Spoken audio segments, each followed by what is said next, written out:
একজন বলবেন আমাকে যে ভিডিওটা দেওয়া হয় নাই, কথাগুলো ইম্পর্টেন্ট ছিল, হ্যাঁ, রাখাটা। আবার আর বলছি না। যাই হোক, প্র্যাকটিক্যাল বিষয়টাই আমরা একটু দেখি।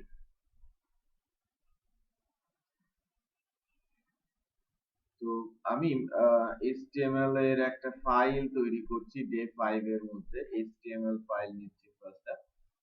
ফাইলটার নাম আমি ইন্ডেক্সই রাখছি। এটা তো একটা কাঠামো, আমরা লাস্ট 2-3টা ক্লাসে বেশ ভালো মতোই বুঝেছি বিষয়টা। আমি একটা প্যারাগ্রাফ তৈরি করার চেষ্টা করি। মনে করেন আমি এখান থেকে কিছু কোড নিয়ে, আচ্ছা, একটা হেডার আর একটা প্যারাগ্রাফ নেই, একটা হেডার একটা প্যারাগ্রাফ তৈরি করি এখানে।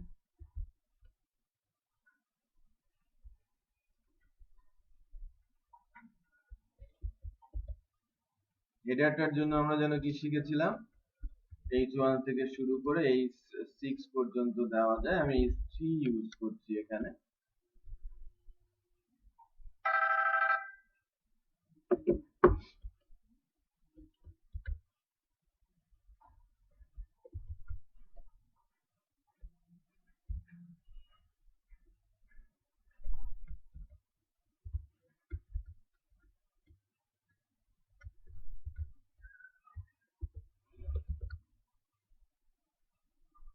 আমি যদি HTML ফাইলটাকে রান করাই,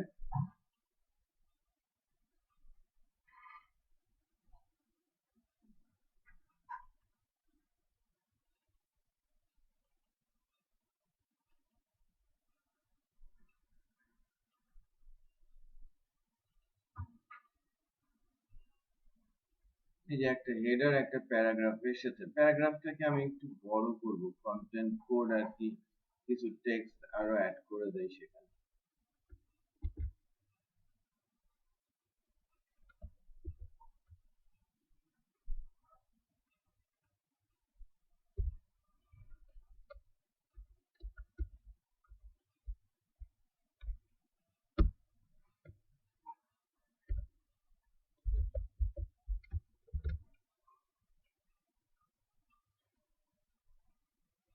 একটা প্যারাগ্রাফ হয়েছে। আমি প্যারাগ্রাফটা আবার কপি করে নিই, দ্বিতীয় আরেকটা প্যারাগ্রাফ তৈরি করি। দুইটা প্যারাগ্রাফ নিলাম, দুইটা প্যারাগ্রাফ হলো, ঠিক আছে। তো এবার আমি একটু ফার্স্টেই স্টাইলিং এ যাব। ইনলাইন স্টাইলিং বলছি এটাকে, যেটা প্র্যাকটিসটা করতে নিষেধ করা হয়। হ্যাঁ, এ ধরনের প্র্যাকটিস আমরা করব না। সেটা হচ্ছে কি স্টাইল, এটা একটা অ্যাট্রিবিউটের নাম। CSS এর যত প্রপার্টি আছে সেটা এখানে লেখা যায়। HTML এর একটা ট্যাগের নাম কি? যে কোনো ট্যাগ যার অ্যাট্রিবিউট হিসেবে স্টাইল দেওয়া যায়। আর স্টাইল অ্যাট্রিবিউটটার ভ্যালু যা দেখতে পাচ্ছেন, এগুলো প্রত্যেকেই কি এক একটা করে CSS প্রপার্টির নাম। প্রপার্টি বলতে আমরা কি বুঝি? মনে করেন আমি কালার চেঞ্জ করব, কালার এটা একটা প্রপার্টি। হ্যাঁ, ব্যাকগ্রাউন্ড চেঞ্জ করব, ব্যাকগ্রাউন্ড কালার এটা একটা প্রপার্টি, রাইট? আমি ব্যাকগ্রাউন্ডে ইমেজ নিয়ে আসবো, ব্যাকগ্রাউন্ড হাইফেন ইমেজ এটা একটা প্রপার্টির নাম। হ্যাঁ, আমি ফন্টের সাইজ চেঞ্জ করব, ফন্ট হাইফেন সাইজ এটা একটা প্রপার্টির নাম। আমি বর্ডার দিতে চাচ্ছি, বর্ডার স্টাইল আর বর্ডার উইথ, আমি বর্ডার স্টাইল কি চাচ্ছি, কি ধরনের উইথ দিতে চাচ্ছি, সবই কি এগুলো প্রপার্টির নাম। আমি লেখাটার ফন্টের স্টাইল চেঞ্জ করব, ফন্ট ফ্যামিলি বলা হয়, ফন্ট হাইফেন ফ্যামিলি একটা প্রপার্টির নাম। এরকম 100 অফ প্রপার্টিজ আছে। সকল প্রপার্টি কিন্তু এই স্টাইল ট্যাগের মধ্যে লেখা যায়। তার মানে CSS এর যত প্রপার্টি আছে সবই কি HTML এর অ্যাট্রিবিউটটার নাম কি স্টাইল, যার মধ্যে আমরা লিখতে পারি, রাইট? এটাকে এভাবে যদি আমরা CSS এর প্রপার্টি লিখি বা স্টাইল ইউজ করি, তাহলে এটাকে বলা হয়ে থাকে ইনলাইন স্টাইলিং, রাইট? তো আমি যদি এভাবে বলি যে শুধু কালার, রাইট, কালার বলেছি, কালারটা আমি বলছি লাইক রেড, কালারের নাম আমি বলে দিলাম। এবং আবার বলছি ফন্ট, দেখেন ফন্ট দিয়ে কত কিছু করা যায়। আমি বলছি ফন্ট ফ্যামিলি, বাই ডিফল্ট থাকে শেরিফ বা সেন্ট শেরিফ, আমি কার্সিভ করে নিচ্ছি ফন্টের ফ্যামিলিটা। সো চেঞ্জ করে ফেলেছি কালার আর ফন্ট ফ্যামিলি। সো ফার্স্ট যে প্যারাগ্রাফটা ওখানে ইনলাইন স্টাইল আমি দিয়েছি, খেয়াল করেন লেখাটার ফন্ট ফ্যামিলিটাও চেঞ্জ হয়ে গেছে, ফন্টের কালারটাও চেঞ্জ হয়ে গেছে। আমি কি করেছি, প্যারাগ্রাফের মধ্যে পি ট্যাগ যার ভেতরে একটা অ্যাট্রিবিউট বলেছি যার নাম স্টাইল, যার একটা ভ্যালু হচ্ছে কালার কোলন রেড আর একটা ভ্যালু হচ্ছে ফন্ট ফ্যামিলি যার ভ্যালু কি রাইট। স্টাইলটাকে বলা হচ্ছে ইনলাইন স্টাইলিং, রাইট। আর যখন ইনলাইন স্টাইলিং ইউজ করা হবে সেটা স্ট্রিক্টলি ওই পার্টিকুলার ট্যাগের জন্যই হয়ে যাচ্ছে। এটাকে আমরা কিন্তু অন্য কোথাও আবার ইউজ করতে পারবো না। আমি যদি চাই যে সেকেন্ড প্যারাগ্রাফটাও ফার্স্ট প্যারাগ্রাফের মতোই হোক, তাহলে সেকেন্ড প্যারাগ্রাফের উপরেও এই কোডটুকু আমাকে লিখতে হবে। আমি কিন্তু ইউজ করতে পারবো না, রিইউজ যে ফ্যাক্টরটা সেটা আমি করতে পারছি না, তাই না? তাহলে ইনলাইন স্টাইলিং এর ডিসঅ্যাডভান্টেজটা কি? একদম স্পেসিফিক, ট্যাগ ওরিয়েন্টেড, তাই না? ট্যাগের উপরেই আমি কাজটা করছি, যেটা অ্যাকচুয়ালি আমি যদি কখনো অন্য কোথাও ইউজ করতে চাই সেটা আর পসিবল হবে না। তো আমি কিন্তু এটাকে সিএসএস ও বলছি না, এটাকে কি বলছি, ইনলাইন স্টাইল। আমি এবার সিএসএস নিয়ে একটু কথা বলবো। সিএসএস ক্যাসকেডিং স্টাইল শীট, এটাকে ক্যাসকেড করব HTML এর সাথে। হাউ? HTML এর CSS এর ক্লাস আমরা HTML পেজের মধ্যে, HTML পেজ কেন বলছি, ফাইলটার এক্সটেনশন কি .html। .html এ আমরা যেতে পারি এভাবে, স্টাইল, একটা ট্যাগ আছে HTML এর স্টাইল নামে, যার টাইপ যদি আমরা লিখি টেক্সট অর CSS। এই যে এনভায়রনমেন্টটা, আমার কার্সরটা যেখানে বিট করছে, এই এনভায়রনমেন্টটা হচ্ছে CSS এর। আমি কিন্তু এখানে আর HTML এর কোনো কোড লিখতে পারবো না, এখানে যা লিখতে হবে CSS এর কোড, ঠিক আছে? তো CSS মূলত ক্লাস বেসড, ক্লাস লেখার একটা স্ট্রাকচার আছে, এভাবে লিখতে হয়। সিলেক্টর কোটেশনের পর প্রপার্টি, এখানে লিখতে হয় ভ্যালু। সো এটা number of property, number of values দেওয়া যায়। মনে করেন আমি এই প্যারাগ্রাফটাতে কি করতে চেয়েছিলাম, কালার রেড করতে চেয়েছি, ফন্টের ফ্যামিলি চেঞ্জ করতে চেয়েছি, আরো চাচ্ছি যে তার ফন্টের সাইজ চেঞ্জ হয়ে যাক, তারপরে হচ্ছে তার ব্যাকগ্রাউন্ডে একটা কালার চলে আসুক, রাইট? আমি অনেক কিছু একবারে চাচ্ছি। তো সবগুলো প্রপার্টি একটা নামের এগেইনস্টে রেখে ওই নামটা আমরা HTML ট্যাগের উপরে কল করে দিই, ঠিক আছে? তো আমি যদি একটা HTML ট্যাগকে আমার মতো করে ফেলতে চাই, সেটা আমি করতে পারি। মনে করেন H3 হেডারটা দেখতে কেমন, উপরে লেখাটা ব্ল্যাক কালারের বোল্ড হয়ে আছে। তো যদি আমার মতো করতে চাই, আমি এটাকে আরেকটু বড় বা আরেকটু কালারফুল বা নিচে একটা আন্ডারলাইন, আমি ইচ্ছে মতো কিন্তু CSS এর মাধ্যমে ওই হেডার ট্যাগটাকে চেঞ্জ করে নিতে পারি।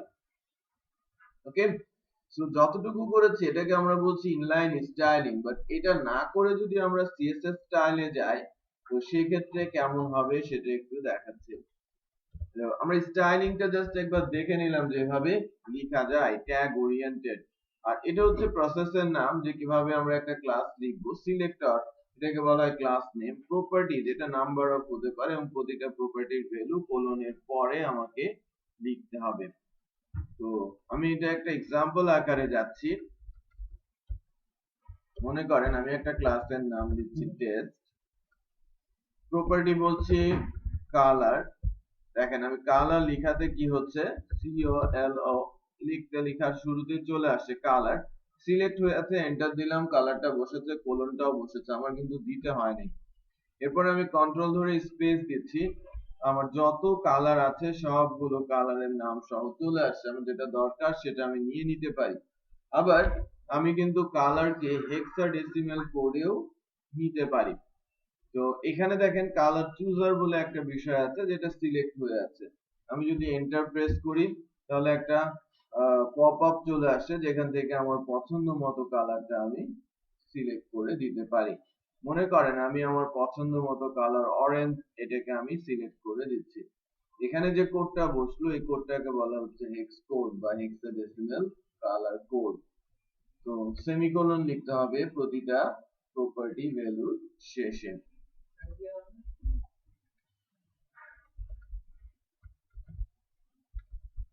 আবারও যাচ্ছি, আমি কালার তো লিখতে পেরেছি, রাইট?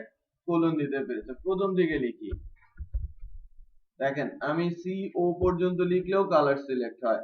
সিলেক্ট হয়ে গেছে না, যে আমি এন্টার প্রেস করলে সেটা এখানে বসে যাবে। তারপর আমি কন্ট্রোল ধরে আবার স্পেস দিয়েছি, স্পেস দিলে একটা ড্রপ ডাউন আসে। ফার্স্ট এরটাই কি কালার চুজার, আমি এন্টার দিয়েছি, আমার ডায়ালগ আসছে। আমি আমার যে কালারটা সেটা আমি সিলেক্ট করে দিচ্ছি। হ্যালো,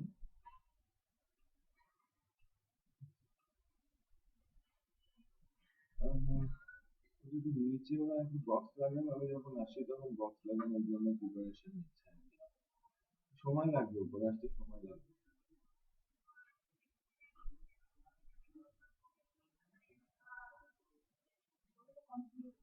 আচ্ছা ঠিক আছে।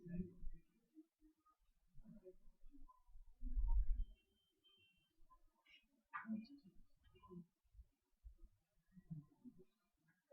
ঠিক আছে, তুমি তাহলে রেস্ট নাও, আমি যদি উপরে যাই।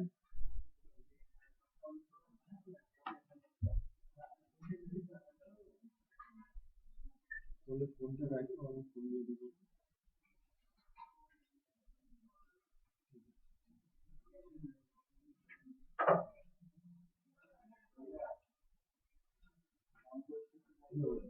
দেখি দেখি লিখছি, কেটে দিচ্ছি।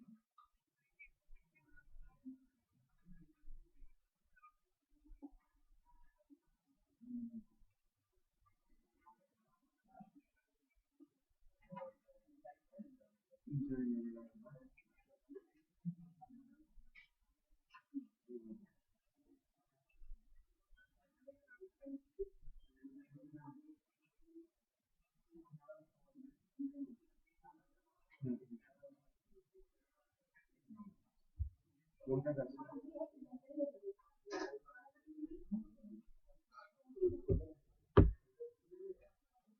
দেখেন আরো একবার দেখাচ্ছি, colour colon control space, right? Colour চুজার এসেছে, আমি এন্টার প্রেস করলাম, ডায়ালগ আসলো। আমি আমার পছন্দ মতো যে কালার সেটা আমি সিলেক্ট করছি, আমি ওকে প্রেস করছি, কালার কোড বসে যাচ্ছে। আচ্ছা, এবার আমি চেয়েছিলাম কি ফন্টের ফ্যামিলি, তাই না? সো ফন্ট, দেখেন এফ লিখলেই কিন্তু এফ দিয়ে শুরু হওয়া সকল প্রপার্টি এখানে চলে আসে, বাট আমি চাচ্ছি ফন্ট ওরিয়েন্টেড। সো ফন্ট দিয়ে আমি ফন্টের family, feature settings, size, adjustment, style, variant, অনেক কিছুই কিন্তু আমরা দিতে পারি। সো ফন্ট ফ্যামিলিটা আমি একটু দেওয়ার চেষ্টা করছি, কন্ট্রোল স্পেস, আমি সিলেক্ট করে নিচ্ছি কার্সিভ। ঠিক আছে, আমি যেটা দিয়েছিলাম, বাট আমি যে কোনো একটা ফন্ট, ওকে, আমি যে কোনো একটা ফন্ট সিলেক্ট করছি, লাইক ফ্যান্টাসি। এরপর আসি পরের প্রপার্টিটা নিয়ে। পরের প্রপার্টিতে আমি যেটা দিব সেটা হচ্ছে মনে করেন font size. Font size by default ফন্টের সাইজ থাকে 12 পিক্সেল, আমি এটা বাড়িয়ে 20 পিক্সেল করতে চাচ্ছি।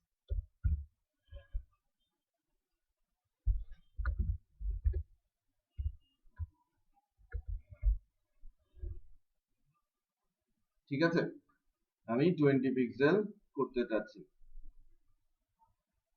এখন দেখেন এটা তো ইনলাইন স্টাইলিং ছিল, আমি মুছে দিয়েছি। আমি একটা সিএসএস এর ক্লাস লেখার চেষ্টা করছি, ক্লাসের মধ্যে প্রপার্টি দিয়েছি কালার, ফন্টের ফ্যামিলি, ফন্টের সাইজ। এখন এই যে ক্লাসটা, এটা আমি HTML এর যে কোনো ট্যাগের উপরেই কল করতে পারি। আমার বডি ট্যাগ আছে, আমার হেডার ট্যাগ আছে, আমার প্যারাগ্রাফ ট্যাগ আছে, যে কোনো ট্যাগের উপরেই আমি ওই ক্লাসটা কল করতে পারি। বাট ক্লাসটা কল করার জন্য রুলস আছে কিছু। আবার সিএসএস ক্লাসের সামনে দুই ধরনের নোটেশন বসানো হয়, ডট বসানো হয় অথবা কি হ্যাশ ডট অথবা হ্যাশ। সো ডট কখন হ্যাশ কখন এটা নিয়ে আমি কথা বলবো, বাট যখন হ্যাশ বসানো হচ্ছে বা ডট বসানো হচ্ছে এর বিহাইন্ডে কিছু লজিক আছে বা রুলস আছে, সেটা নিয়েও আমাকে এখন আলোচনা করতে হবে। তো লাইক আমি যদি কোনো ক্লাসের সামনে ডট লিখি, সেক্ষেত্রে ওই ক্লাসটা একটা HTML ট্যাগের উপরে অ্যাপ্লাই করতে হবে ঠিক এভাবে। মনে করেন আমি হেডার ট্যাগের উপরেই কল করছি, ক্লাস নামে যে অ্যাট্রিবিউট আছে আগে অ্যাট্রিবিউটটা লিখতে হবে, দেন ক্লাসের নামটা লিখতে হবে। আমি সিএসএস এর ক্লাস লিখছি কি, এটা আমার যে কোনো নাম হতে পারে, ইউজার ডিফাইন, আপনি যে কোনো নাম দিতে পারেন। তো তার সামনে যদি ডট থাকে আপনাকে লিখতে হবে ক্লাস, দেন ক্লাসের নামটা। সো সেভ করি এবং রান করি, দেখেন আউটপুটে এটা কাজ করবে।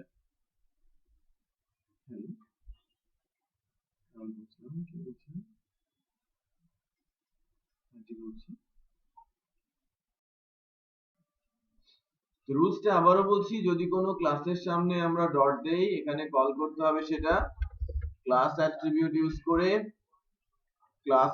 ইউজ করে। সেক্ষেত্রে কোনো ভুল নেই, আমি একটা পেজের ভেতরে একে একাধিকবার ইউজ করতে পারি। ক্লাসকে আমি একটা ট্যাগের ভেতরে, একটা পেজের ভেতরে একাধিকবার কল করতে পারি, সেক্ষেত্রে সিনট্যাকটিক্যাল কোনো মিস্টেক হবে না। বাট যদি আমি কোনো ক্লাসের সামনে হ্যাশ দেখি, সেই ক্লাসটাকে আপনাকে কল করতে হবে আইডি দিয়ে, এবং এটা একটা পেজের মধ্যে ম্যাক্সিমাম একবারই আমরা ইউজ করব, রাইট? ম্যাক্সিমাম মিনিমাম নেই, একবারই আমরা এটাকে ইউজ করব। একাধিকবার ইউজ করলে সিএসএস সেন্স থেকে আউটপুট আসবে, বাট এইচটিএমএল এর এরর জেনারেট হবে। ঠিক আছে? আচ্ছা, আরেকটা পার্থক্য হচ্ছে আমরা তো জাস্ট শুরু করছি। সিএসএস এ যখন লেখা হয় তখন প্যারেন্ট ক্লাস, চাইল্ড ক্লাস এই কনসেপ্টে যাওয়া হয়। একজন হচ্ছে প্যারেন্ট, তার ভেতরে যারা থাকবে তারা হচ্ছে চাইল্ড, রাইট? মনে করেন আমি একটা লেআউট বানাচ্ছি, লেআউটের বাইরের যে অংশটা সেটা হচ্ছে প্যারেন্ট, তার ভেতরে সবাই হচ্ছে তার চাইল্ড। আবার কি, আমরা যখন বলছি হেডারের মধ্যে লোগো আর ব্যানার, এই দুজন হচ্ছে হেডারের চাইল্ড। তো হেডার ক্লাসগুলো হবে সব হ্যাশ ক্লাস, যার নামের সামনে হ্যাশ লেখা থাকবে, আর চাইল্ড ক্লাসগুলো হবে কি সব ডট ক্লাস, হ্যাঁ, যেটা একাধিকবার আমার একটা পেজের ভেতরে ইউজ হতে পারে। সো লেআউটের জন্য যে ক্লাসগুলো হবে সেগুলো হ্যাশ ক্লাস, আর ছোট ছোট যে ক্লাসগুলো হবে টেক্সট রিলেটেড, টেক্সটের উপরে অ্যাপ্লাই করার জন্য বা আদার্স, তো সেক্ষেত্রে হবে কি ওটা ডট ক্লাস। তো কোনো ক্লাস, আমরা ক্লাসের নাম বলছি, তার প্রপার্টি লিখেছি, এবং ক্লাসটা আমি একটা ট্যাগের উপরে অ্যাপ্লাই করেও দিতে পারছি। এবার আসি কিছু জেনারেল ক্লাস কনসেপ্ট নিয়ে। HTML CSS এ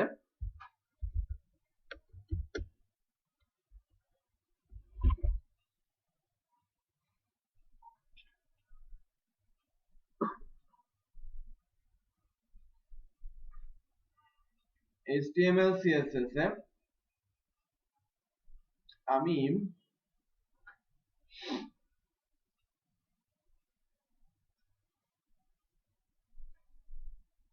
ট্যাগের নামে CSS ক্লাস লিখতে পারি, যেগুলোকে বলা হয়ে থাকে CSS এর জেনারেল ক্লাস। হ্যাঁ, ট্যাগের নামে যদি ক্লাস লিখি, সেই ক্ষেত্রে এটা অ্যাপ্লাই করে দেওয়ার দরকার নেই। অ্যাপ্লাই বলতে আমি কিন্তু এটাকে কল করে দিতে আর হবে না। যে লাইক আমি যখন টেস্ট ক্লাস লিখেছি, এটা আমি ক্লাস বা ডট দিয়ে কল করে দিয়েছি, তাই না? যেহেতু আমি ক্লাস দিয়ে কল করেছি, ডট রাখি, আউটপুটটা দেখি যে আমার হেডারটাও চেঞ্জ হয়েছে, আমার প্যারাগ্রাফটাও চেঞ্জ হয়েছে। আমি যদি এখান থেকে চেঞ্জ করে দেই, মনে করেন কালারটা আমি চেঞ্জ করে দিলাম,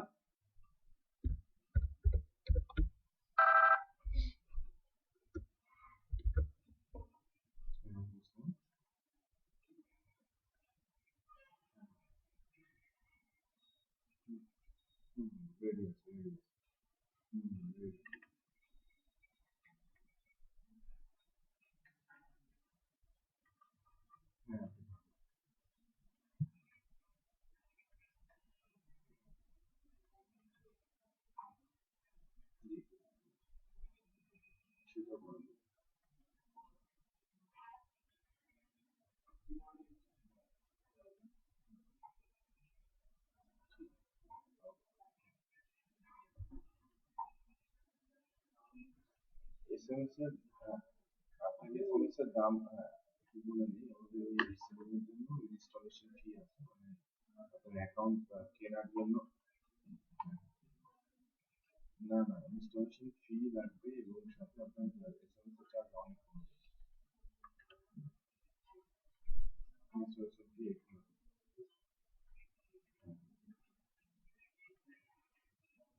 একবারের জন্য। হ্যাঁ, না না, একবারের জন্য।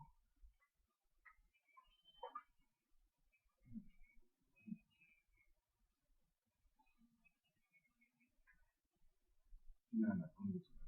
আপনাকে তখন এসএমএস কিনতে হবে তখন, আর এসএমএস এর চার্জ পড়বে আপনি।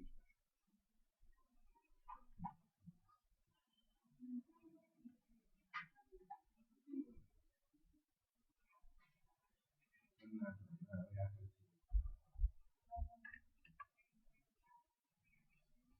জি জি।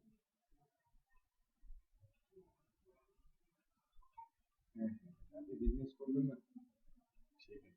হ্যাঁ, জি।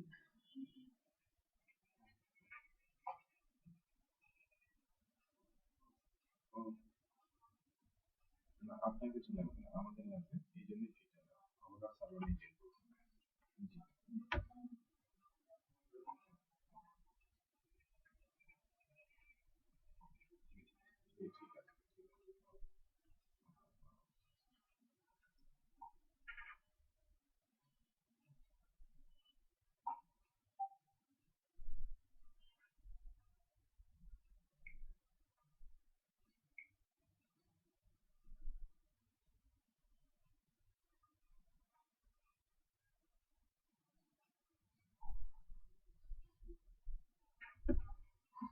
আচ্ছা,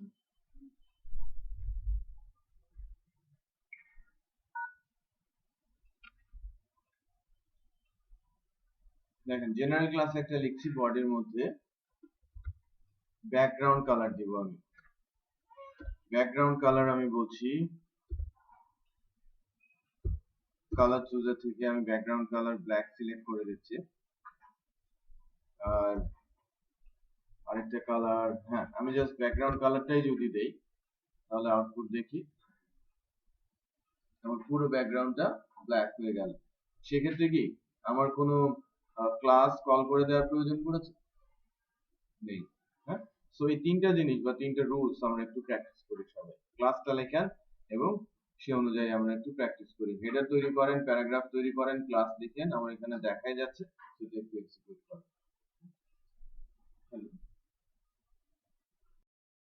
শিখে নেই। হুম, এবার যে রুলসটা দেখবো, যে মনে করেন আমি জেনারেল ক্লাস রুলসে যাচ্ছি, আমরা বডিতে একটা সিএসএস লিখেছিলাম, ব্যাকগ্রাউন্ড কালার ব্ল্যাক, আর টেক্সট একটা অ্যাপ্লাই করেছি প্যারাগ্রাফ আর হেডারে। সেই অনুযায়ী আমার আউটপুটটা দেখতে এরকম হয়েছে। আমার কিন্তু নিচে একটা প্যারাগ্রাফ আছে, খেয়াল করেছেন, বাট এটা কিন্তু দেখা যাচ্ছে না। কারণ কি, এটার টেক্সটের কালার আর ব্যাকগ্রাউন্ডের কালার সেম, সো আর বোঝা যাচ্ছে না।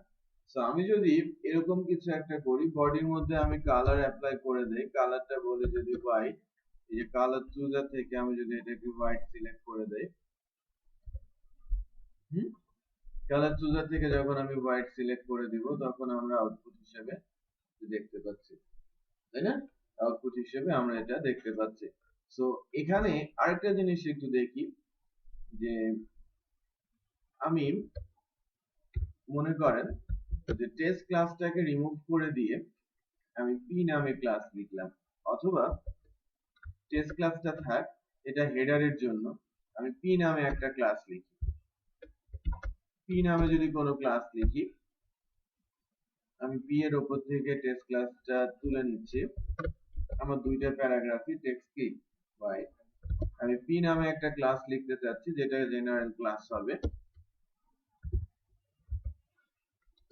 ফন্ট ফ্যামিলি আমি বলছি মনোস্পেস। ঠিক আছে, জাস্ট ফ্যামিলিটা আমি চেঞ্জ করেছি। লোড দেই, প্যারাগ্রাফের দুইটা প্যারাগ্রাফই কিন্তু, হ্যাঁ, কোন একটা স্পেসিফিক না, আমি কি কল করেছি, কোন ক্লাস কল করেছি প্যারার উপরে? নো, অটোমেটিক কি, যেহেতু পি ট্যাগ পেয়েছে, পি ট্যাগের ফন্টের ওর ভেতরে যত ফন্ট আসবে সব মনোস্পেসে চলে আসবে। আচ্ছা, আমি যদি এখান থেকে চেঞ্জ করে দেই ফন্টের ফ্যামিলিটা ফ্যান্টাসি অথবা শরীফ, শরীফ বাই ডিফল্টই থাকে, শরীফ আর শান শরীফ, এই যে এটা বাই ডিফল্ট ফন্ট কিন্তু আমরা দেখতে পাচ্ছি।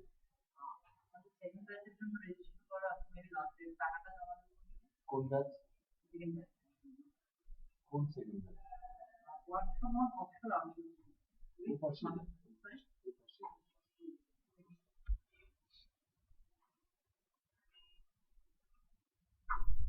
আচ্ছা, তো আমি যদি প্যারাগ্রাফের উপরে আরো কিছু প্রপার্টি বা স্টাইলিং অ্যাপ্লাই করতে চাই, যে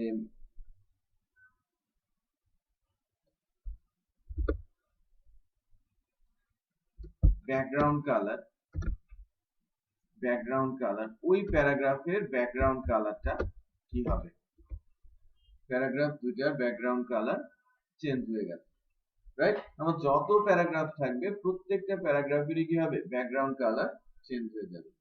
তো এটাকে বলা হচ্ছে জেনারেল, যে আমার একটা পেজে 10টা প্যারা আছে, আমি পি দিয়ে আমি প্রপার্টি লিখছি। ঠান্ডা লাগছে? এসি রিমোটটা কোথায়? একটু কাইন্ডলি সামনে দিয়ে দেন, একদিন নিয়ে আসি, টেম্পারেচারটা বাড়িয়ে দেন। আমাদের 24 দেওয়া আছে, 28 or 30। ঠিক,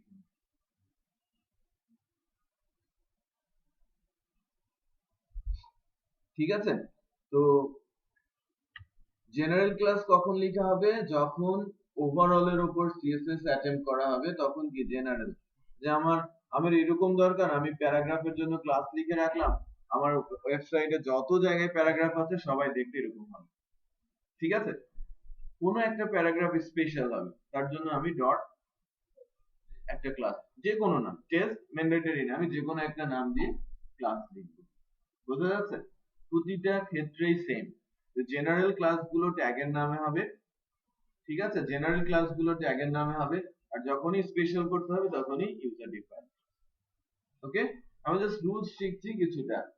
এখন একটা জিনিস খেয়াল করেন, আমরা আরো একটা রুলস একটু দেখার চেষ্টা করি। টেস্ট, এটা এমন একটা ক্লাস, আমি চাইলে যে কোনো HTML ট্যাগের উপরে এটাকে অ্যাপ্লাই করতে পারি।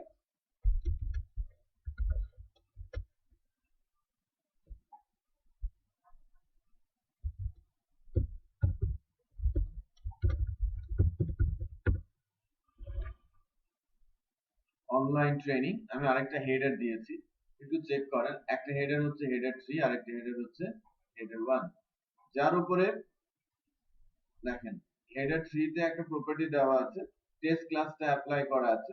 হেডার 3 তে টেস্ট ক্লাসটা অ্যাপ্লাই করা আছে, হেডার 1 এ কোনো ক্লাস অ্যাপ্লাই করা নেই। তো এখানে এসে যে কথাটা বলা আছে, যে লাইক টেস্ট ক্লাসটা ফন্টের ফ্যামিলি দেওয়া আছে, ফন্টের উইডথ দেওয়া আছে 40, আমি যদি বলে দেই 20 দেওয়া ছিল, আমি এখন বলছি 40। একটু খেয়াল করেন, এটা অনেক বড় হয়ে গেছে না?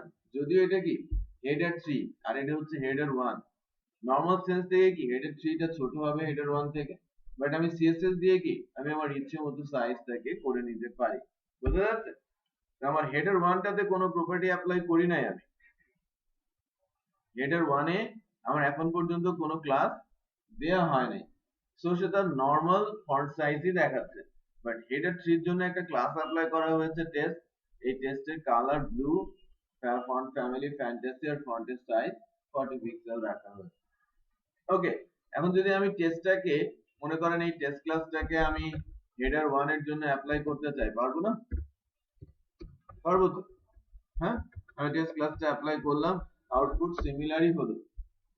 বোঝা যাচ্ছে? আচ্ছা, বাট আমি এখন যে রুলসটা অ্যাকচুয়ালি দেখাতে চাচ্ছি সেটা হচ্ছে যে আমি ইউজার ডিফাইন ক্লাসগুলোকেও আমি নির্দিষ্ট একটা রুলস এর মধ্যে নিয়ে আসতে পারি, যে ডট এর পরে লেফটে অথবা হ্যাশের লেফটে কোনো কিছু নেই, নেই মিন্স অল, যে কোনো ট্যাগের উপরে এটা কল করা যায়। ডট টেস্ট, এই ক্লাসটা HTML এর যে 114টা ট্যাগ আছে, এর মধ্যে নরমালি CSS অ্যাপ্লাই করা হয় না, dot type, comments tag, header tag, then HTML tag, link tag, script and style tag, meta tag, right? কয়টা ট্যাগ গেল? 8টা। এই 8টা ছাড়া 104টা ট্যাগের উপরেই অ্যাপ্লাই করা যায়। সো কোন কোন ট্যাগে সিএসএস অ্যাপ্লাই করা যায় না? ডক টাইপ একদম সবার উপরে যেটা থাকে, এই যে এটা। দেন তারপরে কি কমেন্টস ট্যাগ অপশনই নেই। HTML এর ট্যাগটা, header tag, title tag, meta tag, style tag, আরেকটা ট্যাগ আছে স্ক্রিপ্ট, লিংক। এই ট্যাগগুলোর উপরে সিএসএস এর ক্লাস অ্যাপ্লাই করা যায় না। ওকে, বাকি সকল ট্যাগের উপরেই সিএসএস এর ক্লাস অ্যাপ্লাই করা যায়। তার মানে আমার এই ক্লাসটা, এই ডট ক্লাসটা আমি এখন যে কোনো ট্যাগের উপরে অ্যাপ্লাই করতে পারবো যদি আমার ডকুমেন্টের মধ্যে ওই ট্যাগগুলো লেখা হয়। বাট আমি যদি এখন বলে দিই এটা শুধু হেডার ট্যাগের জন্যই অ্যাপ্লাই করা যাবে। কারণ হেডার ট্যাগ আমার যতবার আছে, কারণ আমার 14 বার হেডার ট্যাগ আছে এই পেজের ভেতরে, 14 বারই ইউজ করতে পারবো। 7 বার ইউজ করতে যাচ্ছি, 7 বারই পারবো, রাইট? 10 বার চাচ্ছি, 10 বারই পারবো, বা 10 জায়গাতেই পারবো। তার মানে কি এই ক্লাসটা নির্দিষ্ট হয়ে গেল কার জন্য? শুধু h1 ট্যাগের জন্য। বাট যদি কোনো কিছু না থাকতো সবার জন্য উন্মুক্ত। সো আমি হেডার 1 দিয়ে দেখি। আমার এই ক্লাসটা তো দুই জায়গায় অ্যাপ্লাই করা আছে, হেডার 3 তে এবং হেডার 1 এ। বাট আমি ক্লাসের নামের সামনে হেডার 1 বসিয়েছি। সো ক্লাস কল করা থাকলে আউটপুট কিন্তু আর আসে না। ঠিকই হেডার 1 এর বেলায় কাজ করছে। সো রুলসটা বোঝা গেছে? সো এর মধ্যে দিয়ে কিন্তু আমরা আরো দুইটা রুলস শিখেছি। General P class, right? আবার কি স্পেসিফিক ক্লাস। সো আমরা এটার আরেকবার দেখে নিই। হ্যাঁ, আমরা একটু প্র্যাকটিসটা করি আরেকবার। যে দুইটা ছোট্ট ক্লাস বললাম যে স্পেসিফিক ক্লাস এবং আবার জেনারেল ক্লাস দেই, সেক্ষেত্রে আউটপুটটা কি আসে। প্যারাগ্রাফ দিয়ে একটা ক্লাস করি আর একটা ইউনিক ক্লাস করে কল করে দেয়। আমরা তিনটা প্যারাগ্রাফ করি, ঠিক আছে? পি দিয়ে একটা ক্লাস লিখি আর মাঝের জনকে একটু ডিফারেন্ট করার চেষ্টা করি। তিনটা প্যারাগ্রাফ, যার উপরেরটা এবং নিচেরটা দেখতে একরকম হবে, মাঝখানেরটা দেখতে একটু ডিফারেন্ট।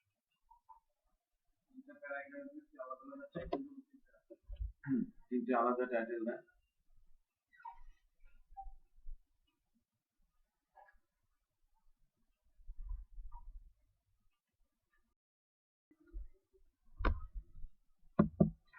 আচ্ছা, এবার আমরা দেখেন এবার একটা সেল তৈরি করার চেষ্টা করি। আমাদের তো আলটিমেটলি সেলের দিকে যেতে হবে না?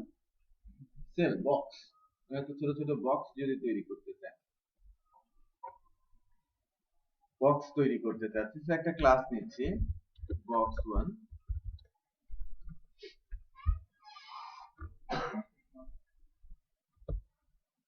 বক্স তৈরি করার জন্য যার উইডথ লাগবে, যার হাইট লাগবে, তাই না? এবং ভিজিবল করার জন্য যার একটা ব্যাকগ্রাউন্ড কালার হতে পারে, আমরা তাকে একটা বর্ডার দিতে পারি, পারি তো? অনেক কিছুই করা যেতে পারে একটা বক্সের উপরে। ডট লিখেছি, সো ক্লাস আকারে কল করতে হবে, রাইট?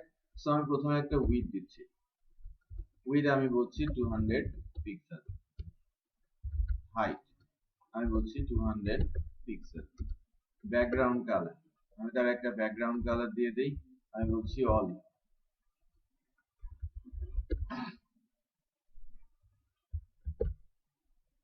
তো একটা ট্যাগ নিয়ে নিই div, যার আইডিটা কি হবে, সরি আইডি কেন দিয়েছি, ডট যেহেতু, আমি কি লিখবো? ক্লাস কি হবে? বক্স 1।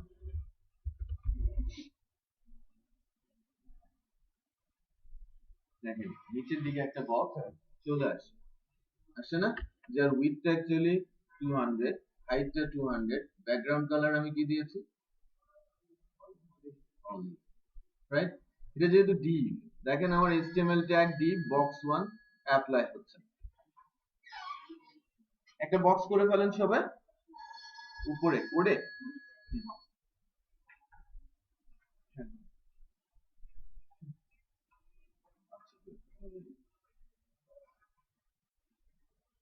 আর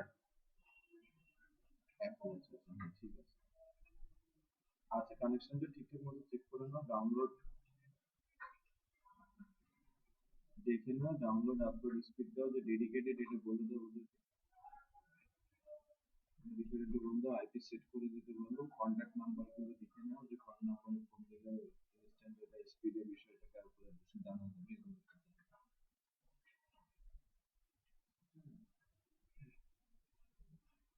হ্যাঁ আমি পাসওয়ার্ডটা দিই। ঠিক আছে, ওই কেবলটাও চেক করে নিন, কেবল কিন্তু পারো না ফিক্স হবে। এটা কোয়েক্সেল কেবল আছে, ওটা চিকন, এবার ফিক্সটা একটু মোটা। আমি আসে আমি দেখি, ওদের জিজ্ঞেস করে নিন, জিজ্ঞেস করে নিন।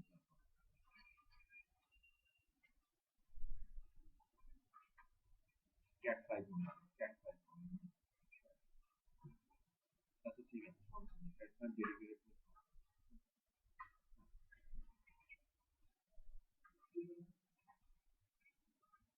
2.5 মেগাবাইট ডেডিকেটেড 2.5।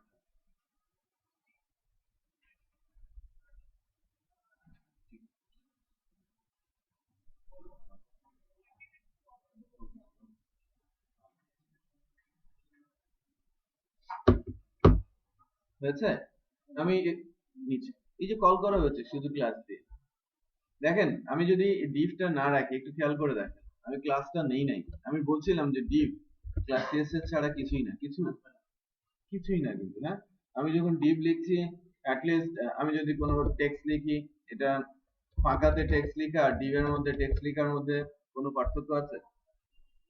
আমি জাস্ট নরমালি বডির মধ্যে টেক্সট লিখছি আর ডিভ এর মধ্যে টেক্সট লিখছি, এর মধ্যে কোনো বেসিক লেভেলের পার্থক্য আছে? নেই। বাট এখন যখন আমি ওই ডিভটার উপরে সিএসএস অ্যাপ্লাই করব, আমি যা করতে চাইবো তাই করতে পারি। সিএসএস থেকে দিতে হবে, হ্যাঁ আমরা দিয়েছি কোথায় দেখেন, সিএসএস ক্লাসের মধ্যেই আমি লিখেছি উইথ হাইট ব্যাকগ্রাউন্ড কালার। আমরা কিন্তু এখন বেশ কিছু প্রপার্টি শিখবো একসঙ্গে।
আচ্ছা দেখুন, বক্স আমার একটা হয়েছে,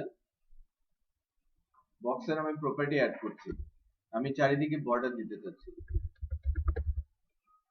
বর্ডার স্টাইল সহকারে বর্ডার দিব। কি ধরনের বর্ডার আমি দিতে চাচ্ছি? ড্যাশ বর্ডার দিতে পারি, ডট বর্ডার দিতে পারি, ডাবল বর্ডার দিতে পারি, draw, hidden, inset, outset, solid. So আমি সলিড দিয়ে শুরু করছি, কয়েকটা ভ্যালু আছে, আমি দু একটা দেখানোর চেষ্টা করছি। দেখেন সলিড বর্ডার দিয়েছি,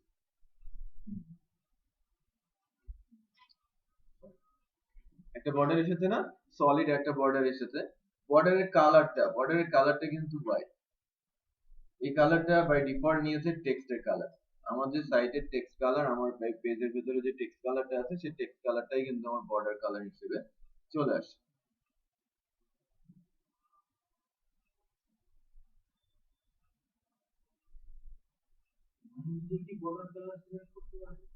পারে, দেখেন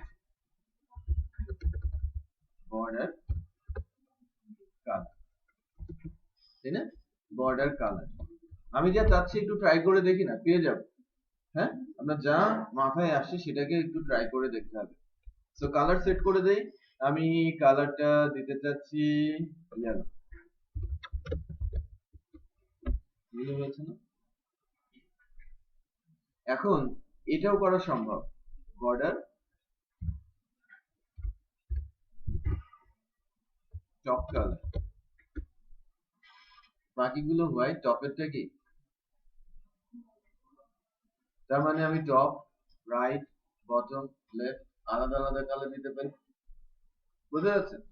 বর্ডারের স্টাইল নিয়ে আমি কথা বলছিলাম। স্টাইল আমি চেঞ্জ করতে পারি। এটা সলিড, আমি বলছি ডটেড বা ড্যাশ, ডটেড বলবো। ডট, এটা যে ডট বর্ডার হয়েছে সেটা একটু বোঝা যাচ্ছে। একটা কাজ করি, উপরের যে HTML এর কোডগুলো এটা ডিসেবল করে রাখি, যাতে আমার টেবিলটাকে উপরের দিক থেকে দেখা যায়, মানে আমার সেলটাকে উপরের দিক থেকে দেখা যায়। এই যে কমেন্টস করে দিলে কি বন্ধ হয়ে যাবে না সকল? আমার কোডের মধ্যে থাকবে, বাট এগুলো এখন ডিসেবল অবস্থায় আছে। ডিপ ক্লাস বক্স 1, সেলটা উপরের দিকে চলে আসে। এখন সেলটা ডটেড সেল দেখা যাচ্ছে। আমি যদি এটার উইডথ বাড়াতে চাই, ক্লাসের মধ্যে দেখেন, আমি যদি এখান থেকে বলে দিই যে বর্ডার উইডথ, আমি বর্ডার উইডথ বলছি 10 পিক্সেল, এটা অনেক মোটা সোটা বর্ডার হবে। হ্যাঁ, অনেক মোটা সোটা বর্ডার হবে চারিদিক দিয়ে 10 পিক্সেলের। খেয়াল করেছেন? 10 পিক্সেলের বর্ডার কিন্তু চারিদিক থেকে এসে, ডটেড গুলো ছোট ছিল, দেখতে একরকম দেখা যাচ্ছে। এখন বর্ডার উইডথটা বাড়িয়ে দেওয়াতে ডট গুলো অনেক বড় বড় হয়ে গেছে, তাই না? আমি যদি বর্ডারটা বলতে চাই ড্যাশ, ডাবল,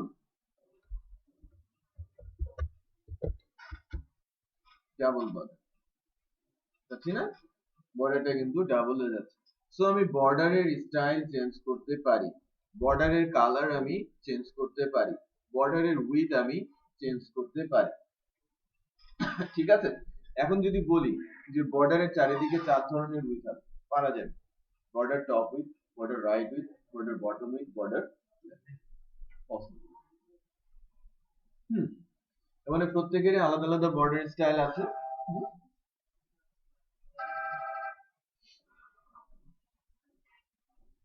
হ্যাঁ, বলুন।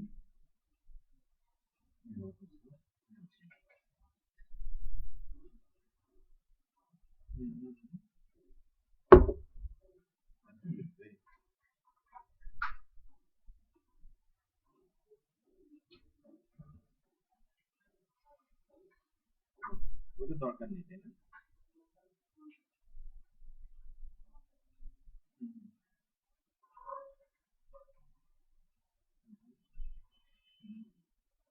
ঠিক আছে, তাহলে ক্লাসে চলে আসুন, ক্লাস করুন। শান্তি।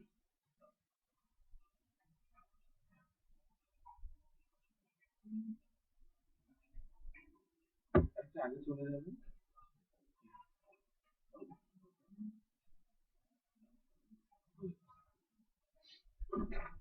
দেখেন, আমি বর্ডারের উইডথটা একটু করে দেখাই। বর্ডারের আমি বলছি বর্ডার বটম উইডথ, আসলো না? বর্ডার বটম উইডথ,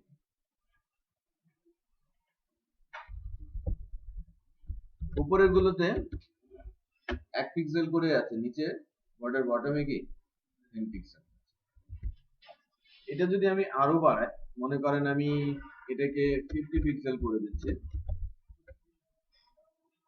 বর্ডার বটমে 50 পিক্সেলের উইডথ আছে।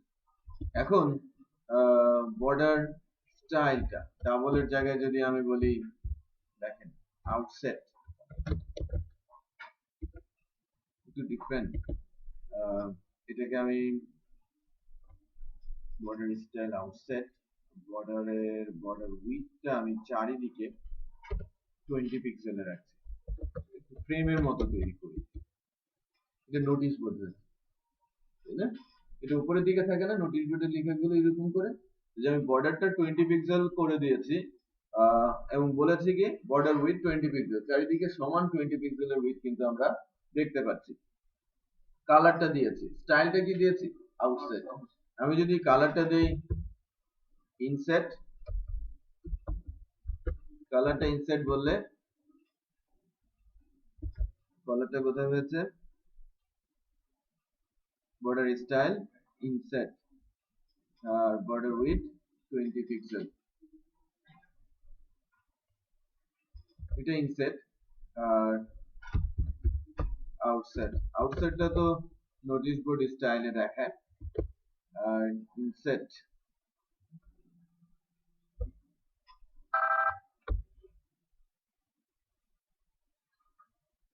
Border style, outset, colour olive, border top colour দিয়েছি, বর্ডার উইডথ দিয়েছি 20 পিক্সেল। Outset, inset, style. আচ্ছা আমি আপাতত যেটা করে নিই সেটা হচ্ছে যে ডাবল,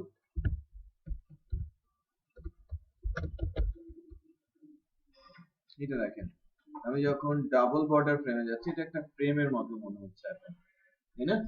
যখন আমি ইনসেট আউটসেটে যাচ্ছি নোটিশ বোর্ডের মতো মনে হচ্ছে। আমি যখন ডাবল বলছি এবং উইডথটা বাড়িয়ে দিচ্ছি, ভেতরেরটাকে একটা ফ্রেমের মতো মনে হচ্ছে না? আউটসাইডে একটা বর্ডার আছে, ভেতরেরটা একটা ফ্রেম স্টাইলে মনে হচ্ছে। আমরা বর্ডার ওরিয়েন্টেড আরো একটা প্রপার্টি দেখি, বর্ডার রেডিয়াস। ওকে, বর্ডার রেডিয়াস আমি বলছি 25 পিক্সেল। এটা নিয়ে বিস্তার আলোচনা আছে। দেখেন চারি কর্নারটা কি রেডিয়াস হয়ে গেল না? মানে এটা অত্যন্ত পাওয়ারফুল একটা প্রপার্টির নাম। আর এই প্রপার্টিটা ইউজ করে আমরা ভিন্ন ভিন্ন শেপ তৈরি করতে পারি। সো আমরা এই border style, border colour, border width আর বর্ডার রেডিয়াস একটু প্র্যাকটিস করি।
রেডিয়াসটা সর্বোচ্চ কত পিক্সেল দেওয়া যায়?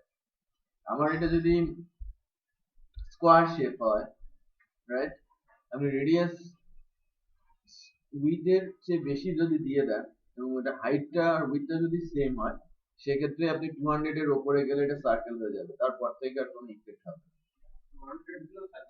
হ্যাঁ 200 দিলেও সার্কেল হয়ে যাবে, বাট 200 এর উপরে দিলে সেটা আর কোনো ইম্প্যাক্ট রাখবে না। হুম, কাজ করবে না। সার্কেল হয়ে গেছে না? রেডিয়াস কি বলেছে? 205, এটা সার্কেল ছিল।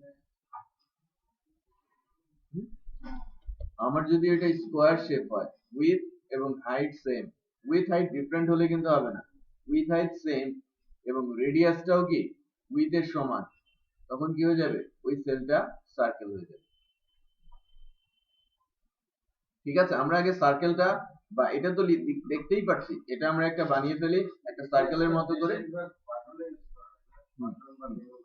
মেনু বারে।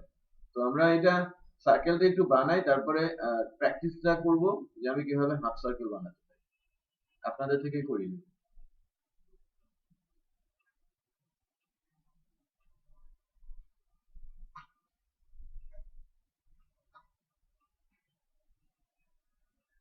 মাহবুব হয়েছে? একটা একটা করে আমার মনে হয় না একটা করলে সমস্যা হবে, বেটার হবে, কমপ্লেক্সিটিটা কমে আসবে। কিউবিক কমপ্লেক্সিটি আছে আপনার, ঠিক আছে, স্কোয়ারে চলে আসবে। হুম,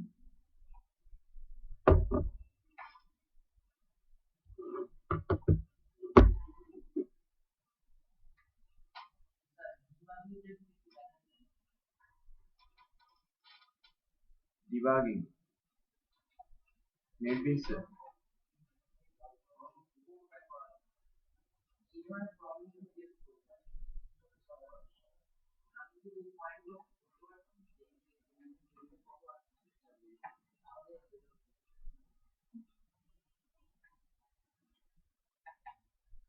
প্লাগইন ইনস্টল করতে হয়। নেটবিনস একটা এক্সট্রা প্লাগইন আছে, ওদের একটা ডিবাগিং টুল আছে। আপনি ইয়াতে যান, নেটবিনসে প্লাগইনসে গিয়ে সার্চ দেন ডিবাগিং প্লাগইনস।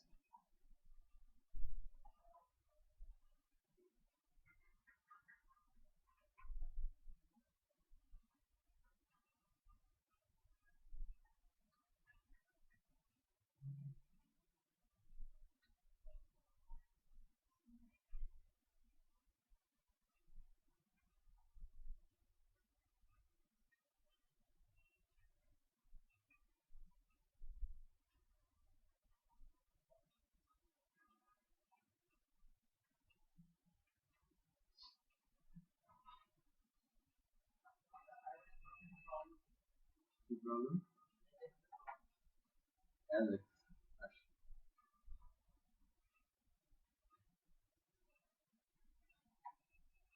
কি রয়েজেক্স করেছেন আর ফ্রেমওয়ার্ক?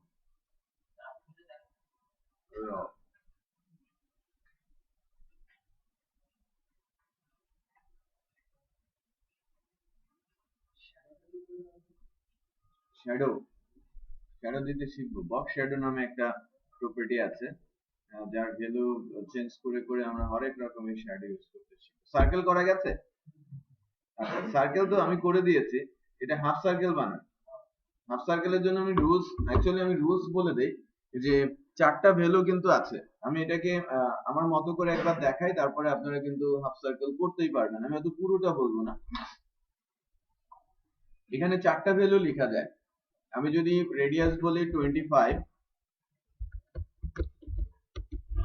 4টা কর্নার না, এটাকে বলা হয় লেফট টপ, এটাকে যেটাকে আমরা 1 পয়েন্ট বলি, পজিশন 1, এটা পজিশন 2, এটা 3 আর এটা 4। এটাকে বলা হয় left top, right top, right bottom, left bottom. Okay, so আমরা 4টা ভ্যালু 4 রকম দিতে পারি। প্লিজ 25 0 পিক্সেল, 25 পিক্সেল 0 পিক্সেল, তার মানে 1 আর 3 তে 25, 2 আর 4 এ 0 পিক্সেল। 2 4 বলতে এই কর্নারটা আর এই কর্নারটা রেডিয়াস হবে না, 1 আর 3 রেডিয়াস হবে। সেভ করেছেন না ফাইলটা? হয়েছে? 1 আর 3 রেডিয়াস হয়েছে, 2 আর 4 কিন্তু রেডিয়াস হয় নাই। তো আমি যদি রেডিয়াসের পরিমাণটা বাড়াই, ঠিক আছে, ভ্যালু বাড়াচ্ছে, আমার 1 আর 3 রেডিয়াস হয়েছে, 2 আর 4 কিন্তু স্টিল রেডিয়াস হয় নাই, 0 পিক্সেল, রাইট? তাহলে আমরা 4টা পয়েন্ট জানতে পারলাম বা শিখতে পারলাম যে কোন 4টা পয়েন্ট। এখন আসছি, যদি আমরা হাফ সার্কেলই করতে হয়,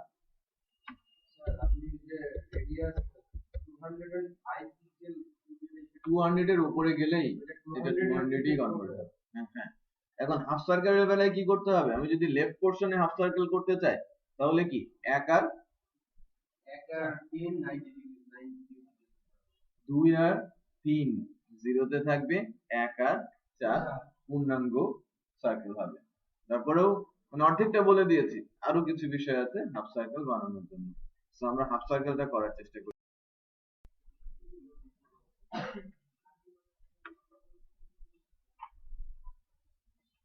হাফ সার্কেল করার জন্য আমি রুলস বলেছিলাম কি, আমি যদি লেফট পোরশনের হাফ সার্কেল করতে চাই, 1 আর 4 কে সার্কেল বানাবো, 2 আর 3 স্থির থাকবে, শূন্য থাকবে। আচ্ছা, তাই আগে করি।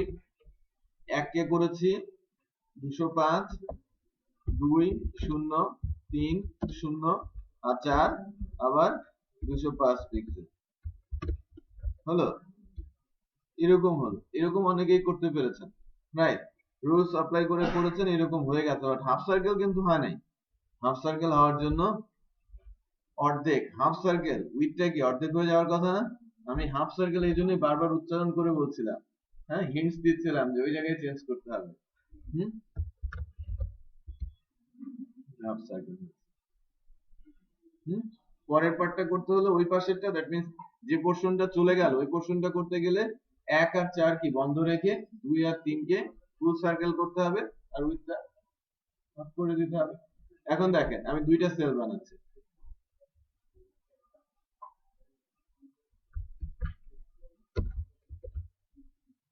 একসাথে দুইটা কোশ্চেন মানে দুজনের অ্যান্সার হয়ে যাবে যে আমরা পরের সার্কেলটা কিভাবে বানাবো আর পাশাপাশি কিভাবে রাখবো। সো আমি সেল বলছি দিস,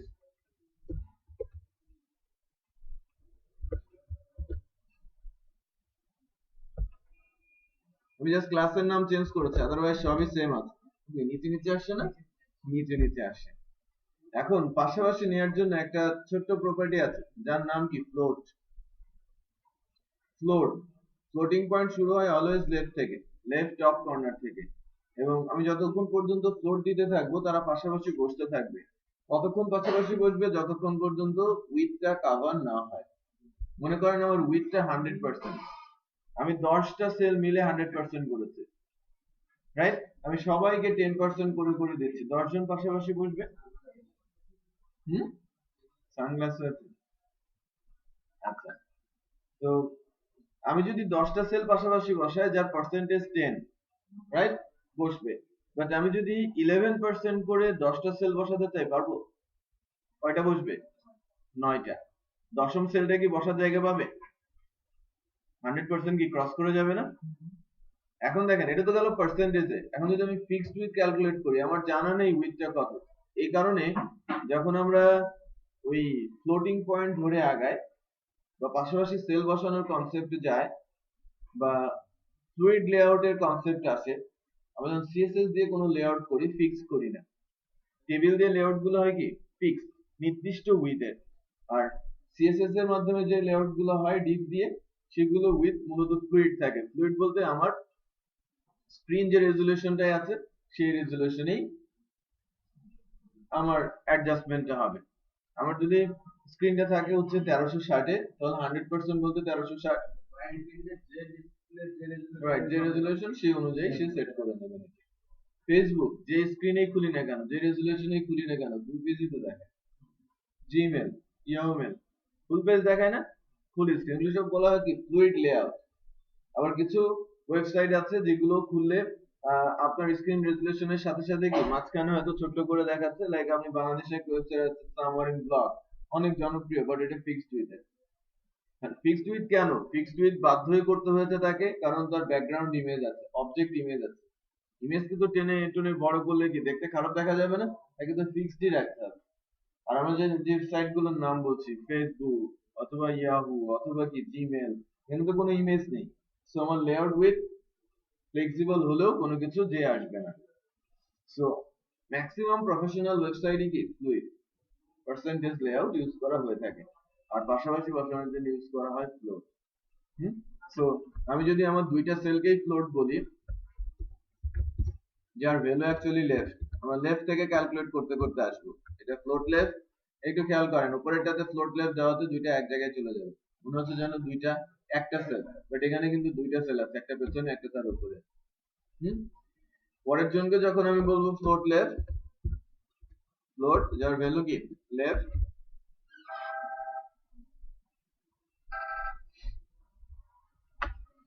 হ্যালো, হ্যাঁ বলেন কি বলছেন?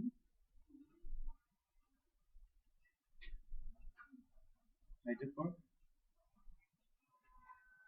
বলেন, একটু দ্রুত সময়ের মধ্যে, আজকে তো দিতে হবে, আমি 9টা পর্যন্ত।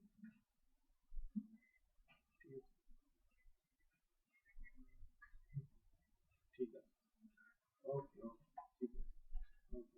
ওই কালার প্রিন্ট করবে, ঠিক আছে? হ্যাঁ, কালার প্রিন্ট করে সিগনেচার করে নিন।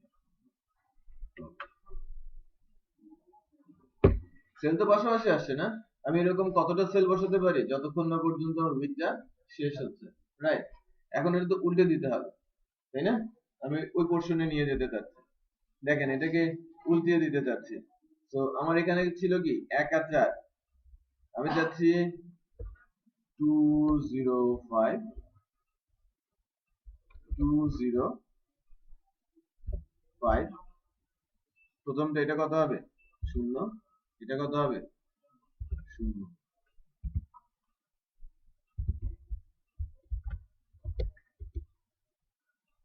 তাই না?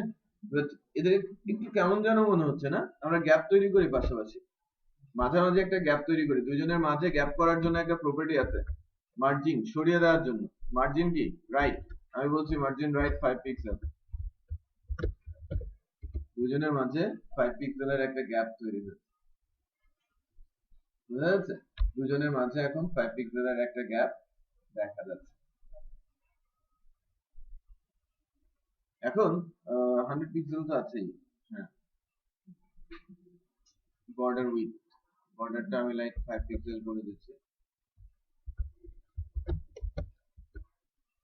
এই যে 5 পিক্সেল হয়েছে।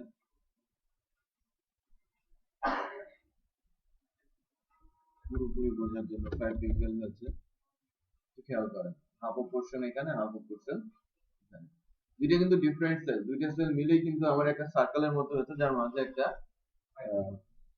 5 পিক্সেলের গ্যাপ দেখতে পাচ্ছি, তাই না? বুঝতে যাচ্ছে না? সো আমি যে কোনো ধরনের শেপ চাইলে তৈরি করতে পারি।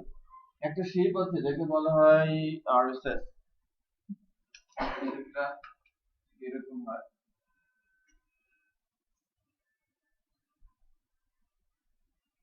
এটা মানে এখন সবাই আরএসএস শেপ বলা হয়, এরকম থাকে।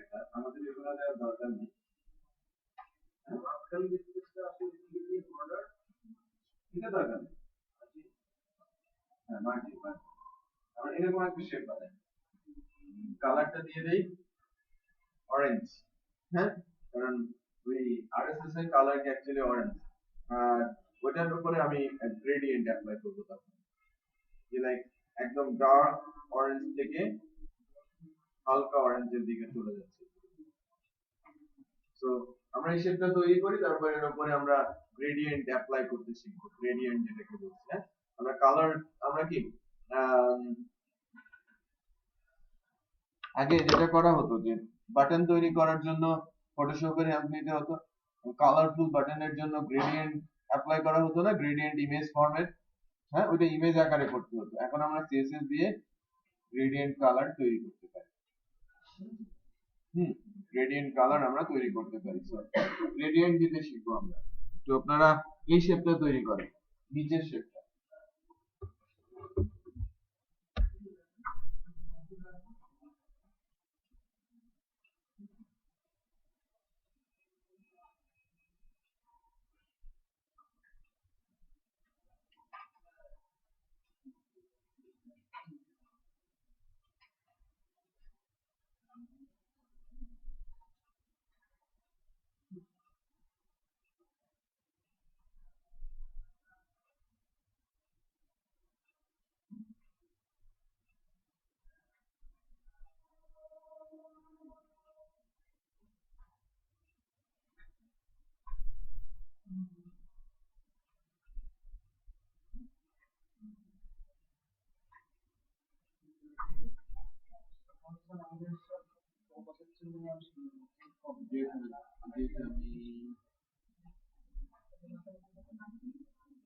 এই মাসে হওয়ার চান্স আছে, এই উইকেন্ডে,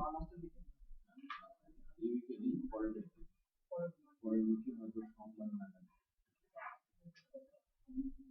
সোমবার দেখা যাবে যে আমি একটা নোটিশ দিয়ে দিব, কালকে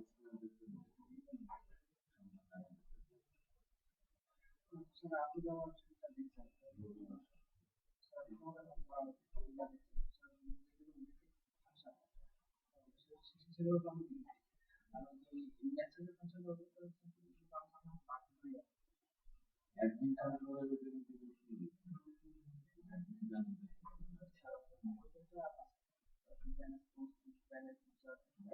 করা যায়, কারখানা পুরান মেম্বারকে ব্লক করে দিয়ে শেয়ার করবো,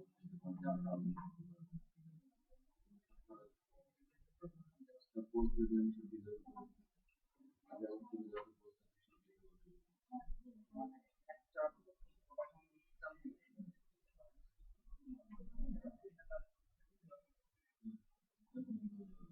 ওই মানে একটা ব্লক করে দিচ্ছি, তার আগে সব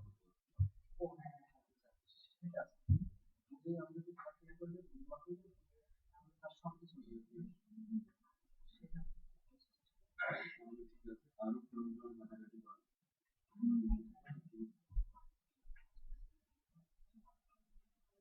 অ্যাজাক্সের প্রবলেম হয়ে যাচ্ছে। শুধুই তো শেষ করেন অ্যাজাক্সটা।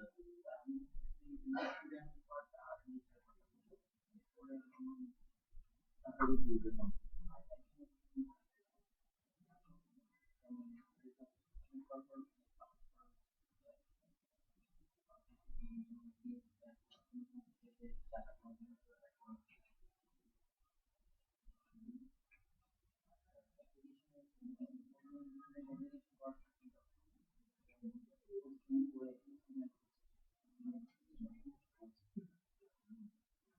কমপ্লিট করেন। ডামি ডাটা যেন না থাকে, রিয়েল ডাটা যেন।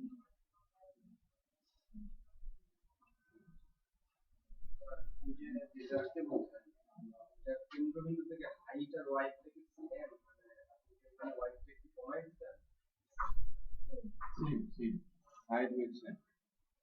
একটা ধরে যেকোনো একটা ধরে আচ্ছা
হয়েছে।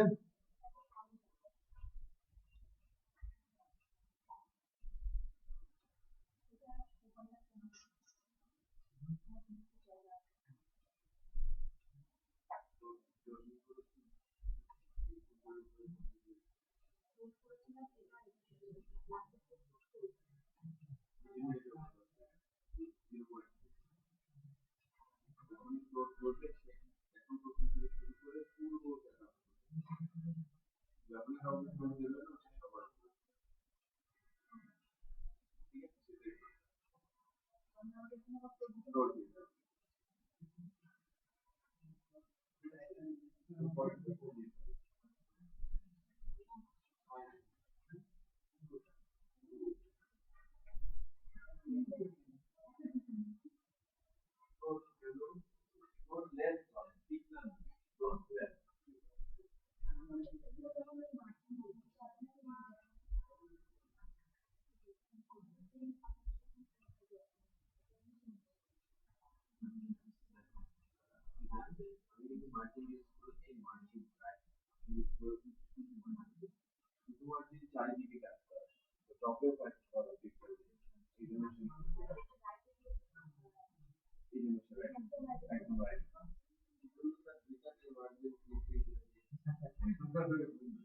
যে এই জন্য তো আমি ওই স্পেসিফিক ক্লাস ইউজ করছিলাম, তাই না? আচ্ছা, আমি এই যে আরএসএস এর এই বিষয়টা এবং সাথে গ্রেডিয়েন্ট যে বিষয়টা ওটা একটু দেখানোর চেষ্টা করবো এখন। বক্স 3, আমি বক্স 3 কনসেপ্টে যাচ্ছি।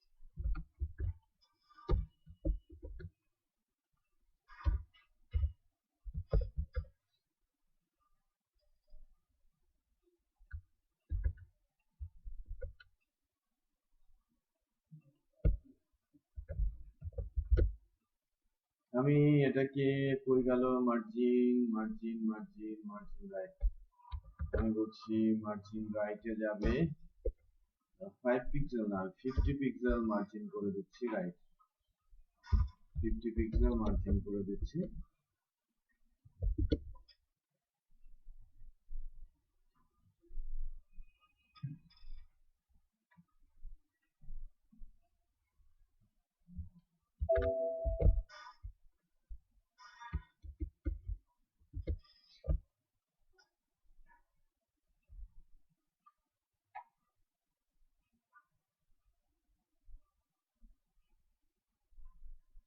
আমি কি করতে চেয়েছি,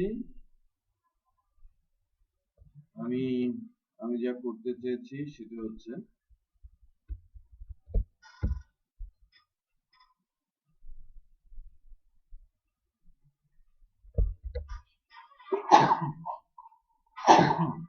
সরি,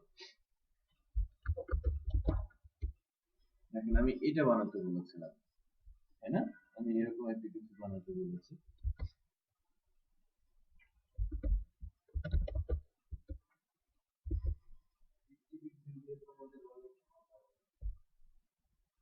মার্জিনটা কাজ করছে না কেন? বক্স 3 তে আমার box 3 float left,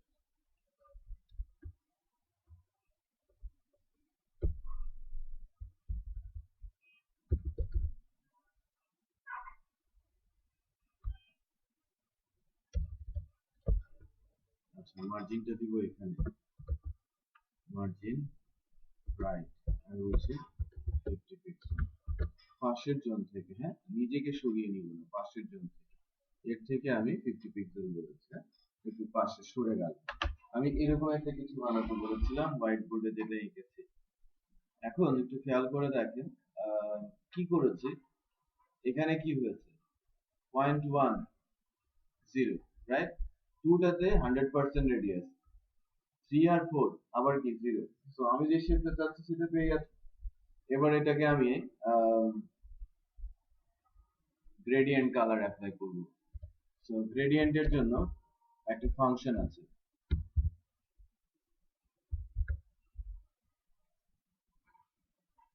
background colour না, শুধু ব্যাকগ্রাউন্ড, হ্যাঁ ব্যাকগ্রাউন্ডে গিয়ে লিনিয়ার গ্রেডিয়েন্ট, এটা এভাবে লিখতে হয়, function linear hyphen gradient. So আমি যাচ্ছি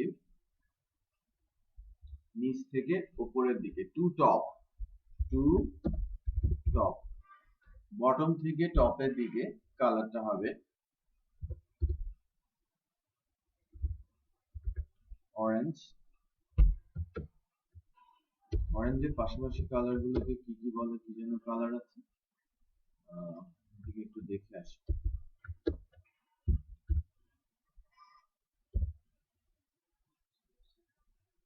অরেঞ্জ অলিভ, আচ্ছা মিক্সড আপ করি অরেঞ্জ আর অলিভ, দেখেন অরেঞ্জ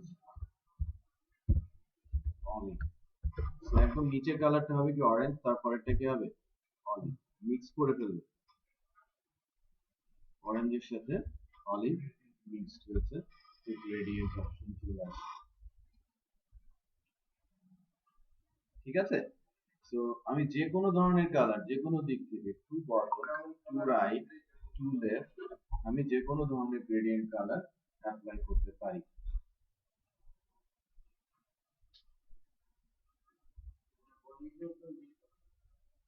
সবকিছুর জন্য ইউজ করে। হ্যাঁ, সো আমি বডিতেও যদি দিতে চাই, বডিতেও পসিবল। বডিতেও পসিবল, লাইক আপনি বডিতে দিতে চাচ্ছেন, আমার যে বডিটা আছে, যে ব্যাকগ্রাউন্ড কালারের জায়গায় আমি কি বললাম, পিওর ব্ল্যাক না দিয়ে, আমি পিওর ব্ল্যাক না দিয়ে আমি বলছি ব্ল্যাক টু টপ, বটম থেকে যাবে কিন্তু, হ্যাঁ, ব্ল্যাক গ্রে সিলভার, তিনটা কালার মিক্স করেছি।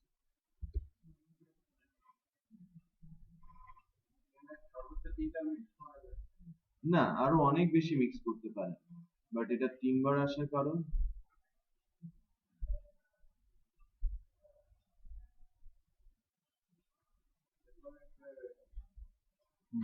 সেপারেট তো হওয়ার কথা না।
স্পেসিফিক হাইট আপনাকে সেট করে দিতে হবে, গ্রেডিয়েন্টটা কতদূর যাবে, আদারওয়াইজ সে শেপের সমানে ধরে নেবে। উপরেরটা আমি ব্ল্যাক দিয়েছি, নিচেরটা আমি কি দিয়েছি গ্রে। হ্যাঁ, সো আমি একটা নির্দিষ্ট হাইট সেট করে দিয়েছি 900 পিক্সেল, আমার ফেসের হাইটটা কতটুকু হবে 900 পিক্সেল। সো উপরে কালার ব্ল্যাক, নিচেরটা গ্রে, আমি যদি বলি সিলভার, আমি অনেকগুলো কালার মিক্স আপ করতে পারি। একটু দেখেন, উপরেরটা ব্ল্যাক গ্রে, আরো নিচের দিকে এসে সো আপনি মিক্সড আপ কিন্তু করতে পারবেন যদি চান। হাইট উল্লেখ করতে, ঠিক আছে, হাইট উল্লেখ করতে হবে। সো আমরা যে বিষয়গুলো দেখলাম, বেসিক লেভেলে কিছু প্রপার্টি শেখার চেষ্টা করলাম। একটা ছোট জিনিস দিয়ে শেষ করব, যে এই যে ক্লাসগুলো আমি এখানে লিখেছি, এটা তো একটা পেজের জন্য লিখেছি, তাই না? এটাকে এখন আর এখানে না রেখে যদি ভিন্ন ফাইলে রাখি, তাহলে তো ওই ক্লাসগুলোকে অন্য পেজের সঙ্গে ইউজ করা যাবে, তাই না? অন্যান্য পেজগুলোর সঙ্গে ইউজ করা যাবে। তো আমি এই কারণে যে কাজটা করছি, আমি যে ফাইলের মধ্যে একটা ফোল্ডার করে নিচ্ছি সিএসএস, আর সিএসএস এর মধ্যে একটা ফাইল নিয়ে নিচ্ছি ক্যাসকেডিং স্টাইল শীট। সো ফাইলটার নাম আমি দিচ্ছি স্টাইল, এর মধ্যে ওই কোডগুলো কন্ট্রোল এ প্রেস করে কন্ট্রোল ভি, কন্ট্রোল এ দিয়ে সোর্স ফরম্যাট হয়ে গেছে না? সেভ করে নিচ্ছি, লোড দেই, আমি কিন্তু পাচ্ছি না, কোনো কিছুই নেই, আছে কোনো কিছুই কিন্তু নেই। বাট আমি যদি এখন এখানে কল করি,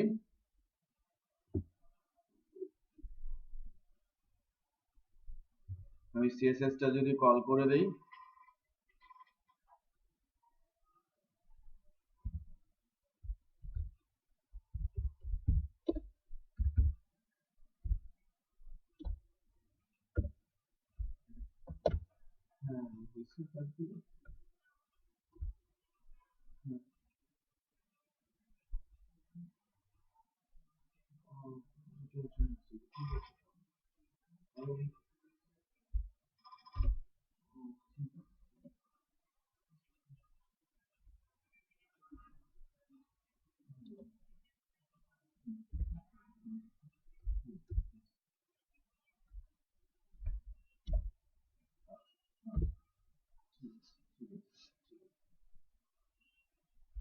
আমি 10 মিনিট পরে যাবো, 10-15 মিনিট ম্যাক্সিমাম 15 মিনিট।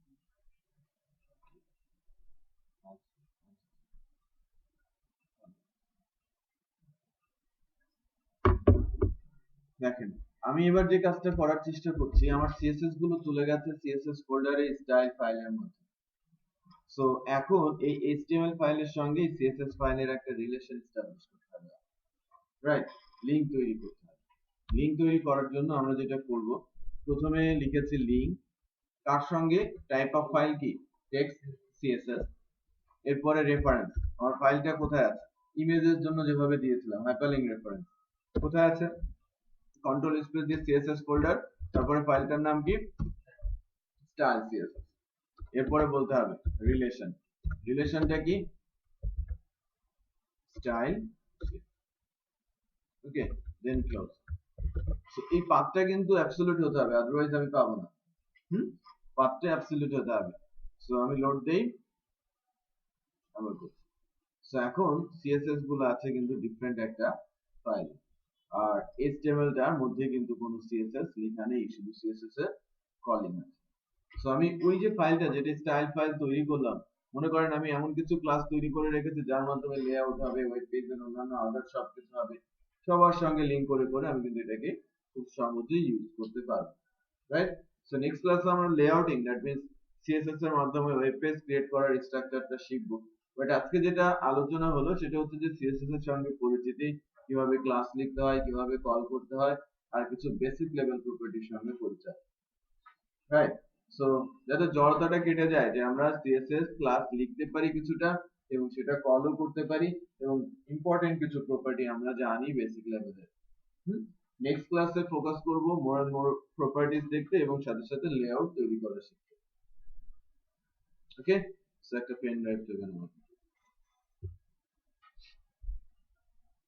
কোড ভিডিওটা আমি দিয়ে দিচ্ছি, মিটিংটা দিলেই হবে, তারপরে শেয়ার করে দেব।